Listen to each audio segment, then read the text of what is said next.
Hi everybody, John Ericsson here from the Golf Academy at Swan Lake Resort, and welcome to the Friday Fix. Today we're going to talk about the sway. We want to make sure you have enough of it in your golf swing. Let's get started.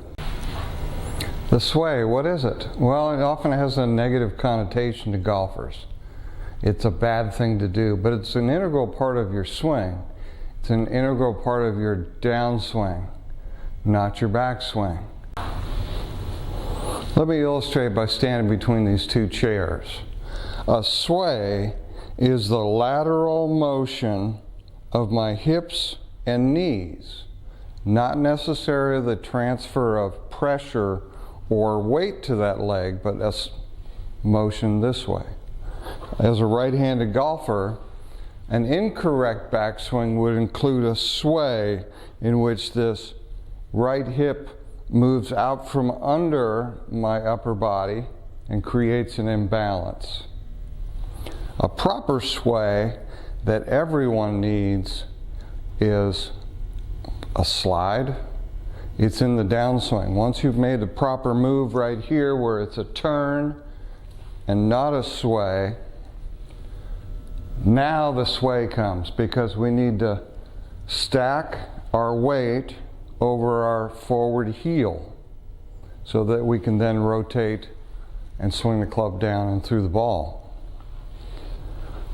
So the sway is important on the downswing. Now the sway forward to start the downswing is important because of the dynamics of the swing.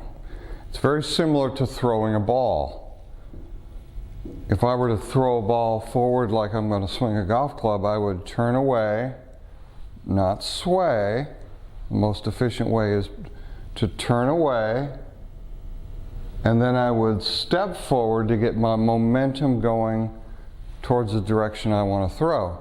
So I would turn away, step forward, or sway or slide to that forward foot. That would give me leverage to then rotate my body, my upper body, and then release the ball. There's another factor too. Not only is momentum and creating energy, but it's also about how you're going to contact the ground. If I make a proper backswing, I've turned my hips and I've increased the pressure on my back foot. If I were to not sway and just simply turn, because my pressure is on the back foot, that's where the bottom of my swing will be. So let's look at it again with a really tight turn. The bottom of my swing will come back here. So that sway is important to bring the bottom of the swing back to the ball. Let's look at the proper use of the sway motion in the downswing. Tiger Woods on your left, Rory McIlroy on your right. The red line indicates the right hip in both players, or the back hip. You'll see that Tiger turns away and keeps his hip inside of this framework. A sway motion would be if he went beyond that. He would have to counterbalance himself somehow to keep his posture. Again, to your right is Rory.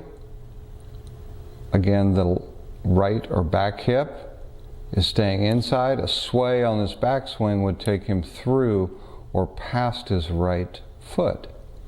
Now let's watch this tremendous motion. Let's start with Tiger. It's going to be a lateral motion with his hips and knees, a sway to stack everything over his left heel. And the same with Rory.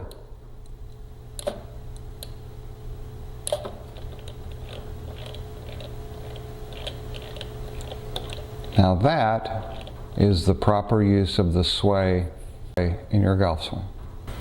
Okay, as winter approaches, this is a great time to work on your golf swing. It's important to stay active and keep those golf muscles loose.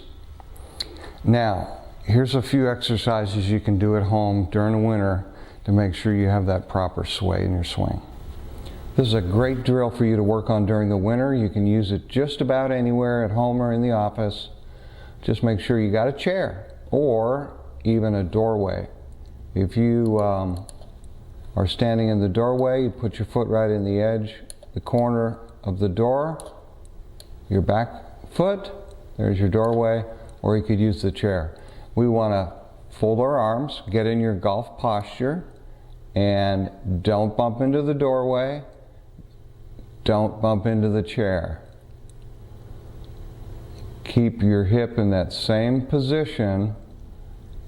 Avoid the sway by turning that right hip back this way, keeping it in the same position. Now, this is the chair bump drill. This makes sure that you have the proper sway in your golf swing. So just put a chair on your left hip. Again, this could be the doorway between rooms. I've run out of space there, but there's your doorway. Let's just say it goes up like this. Okay. I'm not that tall. Okay. So make sure you got space by your left hip. Make your backswing and bump into that chair with your left hip, and making sure that you have this direct line between forward hip, knee, and ankle.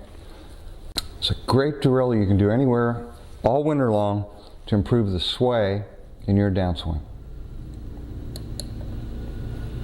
Now it's time to integrate that into your golf swing and make it fluid.